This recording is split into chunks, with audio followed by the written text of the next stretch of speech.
வணக்கம் and welcome to street cricketers. ஆரம்பிக்கலாமா? சூப்பரா சுருக்கமான இருந்துச்சு. மேட்ச். சுருக்குன்னு முடிச்சிட்டாங்க. 4 ஓவர் தான். Bhuvi 2 over, Hazlewood 2 over. 6 wicket காலி. பேட்டிங் பார்ட்னர்ஷிப் கேள்விப்பட்டிருக்கியா? பவுலிங் பார்ட்னர்ஷிப் கேள்விப்பட்டிருக்கியா? 9 ரன் 6 விக்கெட். ஆமா. அப்புறமா நான் கூட பயந்தேன், எங்கடா அந்த ஒரு ரெக்கார்டை வந்து அடிச்சிருவானுங்களோ, 49 இல்ல, கீழே போயிடுவானுங்களோ அப்படின்னு நினைச்சேன். ஆனா அதுக்கு அபிஷேக் போறதும் 100% வாய்ப்பு இருந்தது. ஆமா ஆமா. 7வது ஓவரும் 8வது ஓவரும் ஆன் த திராட் நானா இருந்திருந்தேன்னா ஹெசல்வுட்டுக்கும் புவிக்கும் கொடுத்துருப்பேன். ஆக்சுவலா அந்த பார்ட்னர்ஷிப்பை முடிஞ்சது, அங்கேயே முடிஞ்சது. 2 பேர் தான், அவங்க 2 பேர்த்த முடிஞ்சது. அவ்வளவுதான். அது ஏன் ஆனா 9க்கு 6 விக்கெட் போயும் உள்ளுக்குள்ள மில்லர் வராரு அப்படின்னா எப்பேற்பட்ட டீமை வச்சு என்ன விளையாண்டுருக்கீங்க அப்படிங்கறதான் எனக்கு கேள்வியா இருக்கு. 6 விக்கெட் போய் மில்லர் வராரு. எனக்கு மில்லர் இருக்கிறது ஞாபகமே இல்ல. விக்கெட் வேற சொட போயிட்டு இருக்கு, எதுவுமே பார்க்கல. டக்குன்னு பார்த்தா 6 விக்கெட் போயிடுச்சு. சரி அவ்வளவுதான், பொறையில் மட்டும் நின்று அடிப்பான், 49 வந்து டிஃபீட்டடு அப்படின்னு தான் நினைச்சிட்டு இருந்தேன். பார்த்தா மில்லர் வர அப்படியே. இத்தனைக்கு நல்ல பிச்சுப்பா, அது ஒன்றும் ரொம்ப மோசமான பிச்சும் கிடையாது, நல்ல பிச்சு அடிக்கிருக்கு. தேவதத் படிக்கல் அடிச்சாரு, மில்லரே அடிச்சாரு 6. நல்லா போச்சு. ரெண்டே ஆக்சுவலா ஃபர்ஸ்ட் 6 பால் ஓவர்ல வந்து ஸ்விங்கா அவங்களுக்கு நல்லா முடிச்சு கொடுத்தேன். ஸ்விங் கிடைச்சிருக்கு. நியூ பால்ல வந்து ஸ்விங் கிடைச்சிருக்கு. அந்த ஸ்விங் அழகா 2 பேர் யூஸ் பண்ணி போட்டு விக்கெட் எடுத்துட்டாங்க. அதுவும் அந்த ஃபர்ஸ்ட் இல்ல, விக்கெட் நீ பாத்தியா, யாக்கர் போல்டு ஸ்விங்கே ஃபர்ஸ்ட் விக்கெட். கிடைச்சானாலும் நான் என்ன சொல்றேன்னா, ஹெசல்வுட் வந்து 17வது ஓவர் 18வது ஓவர் கொடுத்தோன்னே ஒரு பால் 4 அடிச்சோன்னே அடுத்த பால் யாக்கிங் வச்சு முடிச்சு கொடுத்தாரு பாத்தியா. அவ்வளவுதான். அவங்க 4 ரன் ஒரு 4ஓ ஒரு 6ஓ ஏதாவது போச்சுனாலுமே உடனே வந்து அதை மேட்சப் பண்ணி பண்ற அளவுக்கு ஹெசல்வுட்டுக்கும் புவிக்கும் அந்த இது இருக்கு. ஆனா இவங்க வந்து ஏன் அதை கொடுக்கலன்னு எனக்கு இப்பவும் தெரியல. இன்னும் சீக்கிரமா முடிச்சிருக்கும்னு நினைக்கிறேன். நீ இப்பவே 10:30 முடிச்சிட்டானுங்க. இல்ல, அது 10:15 ஒரு முடிச்சாங்க. 49ங்கிற ஒரு ரெக்கார்ட அதை வந்து அவங்களே அதை பீட் பண்றதுக்கு உண்டான இது கிடைச்ச வாய்ப்பு கிடைச்சப்போ அது வேற ஒருத்தங்க பண்றதை விட அந்த இதை வந்து இவங்களே பவுலிங் போட்டு அதை பீட் பண்ணாதான் இன்னுமே சூப்பரா இருக்கும். சரியா? இப்ப நம்ம எல்லாருமே என்ன கலாய்க்கிறாங்க, 49 கலாய்க்கிறாங்க. அதுக்கு முற்றுப்புள்ளி வைக்கணும்னா இதுதான் பெரிய விஷயமா இருக்கும். ஆமா, நீ சொன்ன மாதிரி அவங்க இருந்த ஃபார்முக்கு இன்னும் 2 ஓவர் கொடுத்திருந்தா முடிச்சிருப்பாங்க. இன்னும் 2 விக்கெட் எடுத்திருப்பாங்க. அப்புறம் 40 வரதே கஷ்டமா இருந்திருக்கும். எங்க 49. ஆனா அபிஷேக் பொருள் வந்து அந்த இதுலயும் நின்னு அழகா வந்து எதுவும் பார்த்தெல்லாம் ஆடல. அந்த ஸ்விங் முடிஞ்ச உடனே வந்த பால் 4 தான். ரசிக் வந்தான் அடுத்த ஓவர். அந்த ஓவர் அடி, அப்புறம் வந்து இல்ல, ஷெப்பர்ட் ஓவர் அடி. அவங்க லென்த்ல போட்டுட்டு இருந்ததை விட இவங்க கொஞ்சம் ஷார்ட்டா போட்ட மாதிரி எனக்கு ஃபீல் ஆச்சு. இந்த லென்த் கொஞ்சம் மாறினதும் சரி ஓகே. ஃபீல்ட் ரெஸ்ட்ரிக்ஷன் இருக்கும்போது 4 அடிக்கிற கஷ்டப்பட்டவங்க ஃபீல்ட் ரெஸ்ட்ரிக்ஷன் விலகுனதுமே 4 அடிச்சாங்க அப்படிங்கிற மாதிரி இருந்தது மேட்சே வந்து. ஆனா ஒவ்வொரு சீசனுக்கு இந்த மாதிரி ஏதாவது ஒரு மேட்ச் வந்து ரெகுலரா வந்துருது. அது இந்த மேட்சா அமைஞ்சிருச்சு. ஐபிஎல் வர வர ரொம்ப சுவாரஸ்யமா போய்கிட்டு இருக்கிறது நல்லா இருக்கு. 400-500 ரன் அடிக்கிறதையும் தாண்டி நேத்து சூப்பர் ஓவர் ஒன்று போச்சு. இன்னைக்கு வந்து இன்னைக்கு எனக்கு எனக்கு நல்லா தெரியும், இன்னைக்கு ஆப்வியஸா கண்டிப்பா ஆர்சிபி வந்து பிரிச்சு மேய போறாங்க. ஏன்னா எங்களை வந்து அடிச்சு இல்லடா பெங்களூர்ல திரும்ப வந்து நாங்க வேற மாதிரி அடிக்கிறோம்டாங்கிற மோட்ல தான் வருவாங்க தெரியும். ஆனா இப்படி ஒண்ணு நடக்கும் புவியும் ஹேசல்வுட்டும் கூட கனவுல கூட நினைச்சிருக்க மாட்டாங்க. அந்த விக்கெட்ஸ் நீ பிரேக் டவுன் பண்ணனா ஃபர்ஸ்ட் விக்கெட் வந்து மாசான விக்கெட். புவி பிரிச்சுட்டா போல்டு க்ளூலெஸ். சின்ன பையன் டெபியூ இப்படி ஆகணுமா அப்படிங்கிற மாதிரி பாவம். அதுக்கு அடுத்து கேஎல் ராகுல் பவுன்சரு. அதாவது 260 அடிச்ச டீம் அந்த 150 ரன் அடிச்ச ஒரு மனுஷனை பவுன்சர் போட்டு எடுத்தாங்க. நிதிஷ் ராணாவையும் பவுன்சர் போட்டு எடுத்தாங்க. சமீர் ரஷ்வி பின்னாடி கேட்ச், அக்ஷர் பட்டேல் பின்னாடி கேட்ச். இல்ல போன மேட்ச்ல இருந்த மாதிரி பால் கொஞ்சம் கரெக்டா இல்ல, இதுக்கு வரல, நின்னு கொஞ்சம் அந்த பேட்டுக்கு வரல, கொஞ்சம் பவுன்ஸ் ஆச்சு பால். இந்த தடவை ஃபர்ஸ்ட் 4 ஓவர்ல பவுன்ஸ் ஆச்சு பால். அதெல்லாம் பேட்டிங் திரும்ப விராட் கோலி தேவதத் படிக்கல் அடிக்கும் போது வரலையா. ஸ்விங்கை கட் பண்ணணும்னா ஃபர்ஸ்ட் 2 ஓவர்லயே ஒரு 2 4ஓ 3 4ஓ அடிச்சிட்டோம்னா ஸ்விங்கை கட் பண்ணலாம். நான் என்ன கேட்கறேன்னா, ஓகே அவங்க வந்து சூப்பரா டெஸ்ட் மேட்ச்ல இருந்து தான் போடுறாங்கன்னு தெரியுது. ஒரு ரெண்டு அடி ஸ்டெப் அப் பண்ணி அடிக்க வேண்டியதானே. ஸ்டெப் அப் பண்ணி அடிச்சா வேலை முடிஞ்சது. அவங்க அப்ப அவங்க தானே அவங்க பிளான்ஸ் சேஞ்ச் பண்ணுவாங்க, இல்லைன்னா சேஞ்சே பண்ண மாட்டாங்க. அவங்க ஸ்ட்ரென்த்துக்கு நீங்க ஆடுனீங்கன்னா எப்படி? எல்லாம் வெளியில பேட் விட்டுட்டே இருந்தாங்கன்னா பேக் ஃபுட்லயே இருக்கிறாங்க. பேக் ஃபுட்லயே இருந்து அந்த பால் வந்து அடிக்குது இடிக்குது, என்னத்த பண்ண முடியும்? ஒரு ஒரு கிரீஸ் அவுட்டாவது வெளியில நிக்கணும். ஸ்பீடை கட் பண்றதுக்கோ இல்ல ஸ்விங்கை கட் பண்றதுக்கோ இதெல்லாம் பண்ணியிருந்தாங்கன்னா ஏதோ இடையில ஒருத்தர் அந்த விக்கெட் விடுறத இது பண்ணியிருந்தா பரவாயில்ல. ஸ்டப்ஸுமே அதான் பண்ணாரு. ஒரு 4 அடிச்சாரு, நல்லா மிடில் பண்ண மாதிரி இருந்தது. தேவையில்லாம ஸ்லிப்ல கேட்ச் ஸ்லிப்ல தான் இந்த தடவை 3 கேட்ச் நினைக்கிறேன். 3 கேட்ச், 1 2 வந்து பவுன்சர் போட்டு 2 ஸ்லிப் கேட்ச், 2 ஃபர்ஸ்ட் 6 பவுன்சர். விக்கெட்ல 2 slip catch, 2 keeper catch. Sameer Rizvi, Axar பட்டேலும் கீப்பர் கொடுத்தாங்க. இன்னொன்னு நிதிஷ் ராணாவும் ஸ்டப்ஸ் வந்து இதுல கொடுத்தாங்க. First wicket bowled. ம் 6வது விக்கெட் இது மில்லருமே வந்து நல்லா தான் அந்த ஓவர்ல ரன் வந்துருச்சு. அந்த ம் ஷாட் தேவையில்லாத ஷாட் அடிச்சு அவுட் ஆயிட்டாரு. மில்லர் இருந்திருந்தானா கொஞ்சம் 100ஆவது வந்திருக்கும், அவ்வளவுதான். வேற ஆனா ஒன்றும் அபிஷேக் சொல்றதுக்கு இல்ல. போரல் வந்து அந்த அந்த இடத்துலயும் நின்னு கொஞ்சம் பொறுமையா ஆடி ஒரு 30 ரன்ஸ் சேர்த்தாரு. ஆனா கடைசி வரைக்கும் போக முடியல. ஆமா, அபிஷேக் பொருளை வந்து இத்தனை நாள் என்ன பண்ணிட்டு இருந்தாங்க கூட்டுக்குள்ள வச்சுட்டு தெரியல.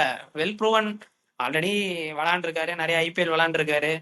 அந்த ஒரு ஓப்பனிங் ஸ்லாட்டை வந்து கேஎல் ராகுல் கூட நிலையான ஒரு ஆளை ஒரு ஆத்தங்க அனுப்புங்கடா அப்படிங்கிற மாதிரி தான் இருக்கு. மாத்திக்கிட்டே இருந்தா என்னப்பா அர்த்தம் அப்படிங்கிற மாதிரி தான் இருக்கு. சரி ஓகே. இந்த மேட்சை பத்தி ஷார்ட்டா தான் பேச முடியும். ஏன்னா மேட்சே ஷார்ட்டா தான் இருக்கு. செகண்ட் இன்னிங்ஸ்ல ஒன்னே ஒண்ணு கண்ணே கண்ணு நல்லது நடந்தது. நடராஜனோட கேட்ச் மட்டும்தான் நல்ல ம் கேட்ச். கரெக்டான நேரத்துல வண்டியை பிரேக்கை போட்டு திருப்பி சூப்பரா மாத்திட்டா. அப்படியே ரன்னிங் பிகைண்ட் கேட்ச் ரொம்ப கஷ்டம். ம் பரவாயில்ல, ரொம்ப நாளா கேட்ச் எல்லாம் விட்டுட்டு இருந்ததுக்கு நடராஜன் கிட்ட இருந்து ஒரு நல்ல ஃபீல்டிங் எஃபெக்ட் இருந்தது. ம் அது ஒண்ணுதான் டிசி பாசிட்டிவ்னு ஒண்ணு எழுதி வைக்க முடியும். இந்த காலம் ஃபுல்லுமே நெகட்டிவ் தான். ஒரே ஒண்ணுதான் பாசிட்டிவ்னு எழுதி வைக்க முடியும், வேற ஒண்ணுமே எழுதி வைக்க முடியாது. அபிஷேக் புரோனுமே வந்துட்டு ஓகே, அவர் வந்து அந்த லிஸ்ட்ல அதிக ரன் அடிச்சிருந்தாரே தவிர அவருக்கு ஒண்ணுமே பண்றதுக்கு இல்ல. இல்ல இப்ப ஒண்ணு கூட வந்து யாருமே இல்லன்றப்ப தனியா என்ன பண்ண முடியும்?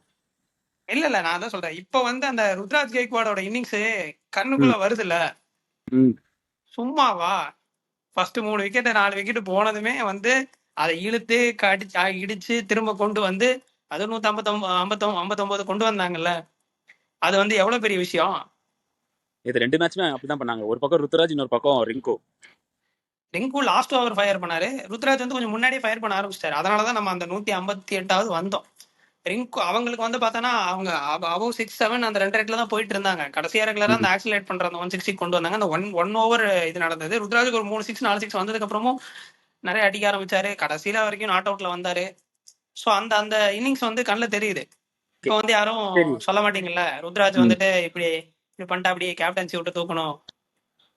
நீ மறுபடியும் அதுக்கே வராத. சரி, நம்ம இந்த மேட்சோட பிளேயர் ஆஃப் தி மேட்ச் பாத்திரலாம். ஹேசல்வுட். He deserves it. இந்த கரெக்டா தான் கொடுத்துருக்காங்க. இந்த ரெண்டு ரெண்டு ரெண்டு பேர் கெசல்வுட் அண்ட் புவனேஸ்வர் குமார் 2 பேர். புவனேஸ்வர் 2 ரெண்டு பேருக்கு தான் கொடுத்துருக்கணும். மேடம், ஒண்ணு இல்ல ம் 2 தான் மேடம். அதுவும் வேணும் இதுவும் வேணுங்கிற மாதிரி 2 பேருக்கு தான் கொடுத்துருக்கணும். 2 பேர் ஓகே. புவி அண்ட் ஷேர்டு தான். ஹெசல்வுட்டுக்கும் ம் புவிக்கும் சேர்ந்து தான் கொடுக்கணும். செட்டப் பண்ணிட்டாரு புவி. லாஸ்ட்ல வந்து ஒரு ஃபர்ஸ்ட் விக்கெட் ஓவரே செட்டப் பண்ணிட்டாரு. லாஸ்ட்ல வந்து ஒரு விக்கெட் எடுத்தங்காட்டி 4 விக்கெட் ஆயிடுச்சு புவி. இது ஹேசல்வுட்டுக்கு. அதனால அங்க போயிடுச்சு. சரி ஓகே. சுயேஷும் நடுவுல வந்து நல்லா தான் போட்டா. அப்படி சுயேஷ் 4 ஓவர் போட்டா ஐ திங்க் 7 ரனுக்கு ஒரு விக்கெட் நினைக்கிறேன். நிறைய டாட் பால்ஸ் போட. சுயேஷுக்குமே ஆமா. பால் வந்து கொஞ்சம் திரும்பிச்சு. ம் வந்து போட்ட ஃபர்ஸ்ட் பாலே வந்து கிட்டத்தட்ட ஒரே அவுட் தான் நினைச்சேன். பேட்ல ம் படல.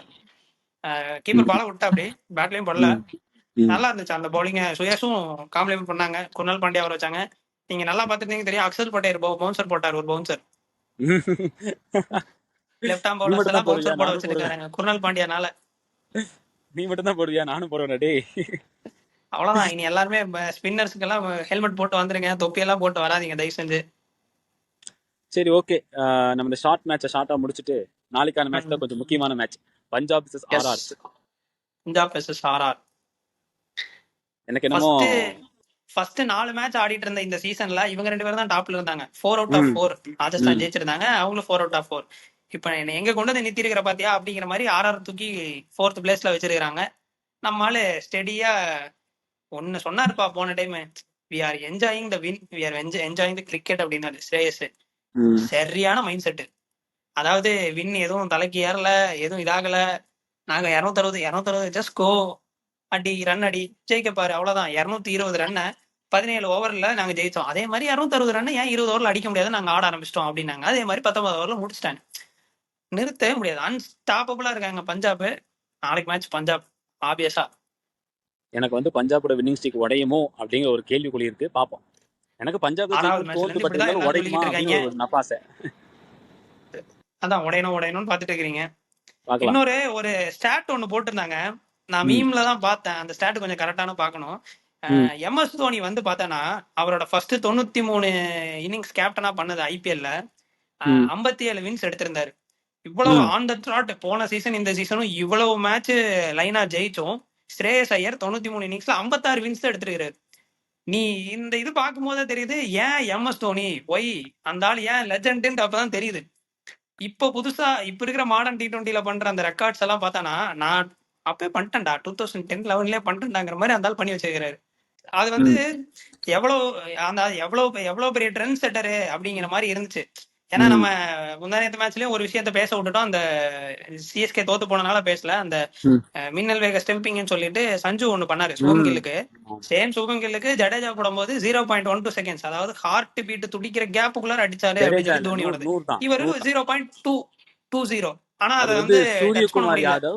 சூரியகுமார் யாதவ் பேட்டிங்ல, பவுலிங் வந்து நூர் அகமத் தான் 0.12 இல்ல செகண்ட். இல்ல நான் இது வந்து இது சொல்றேன். கில்லு நம்ம இப்ப நடந்த சஞ்சுவோடது வந்து 0.20 செகண்ட்ஸ்.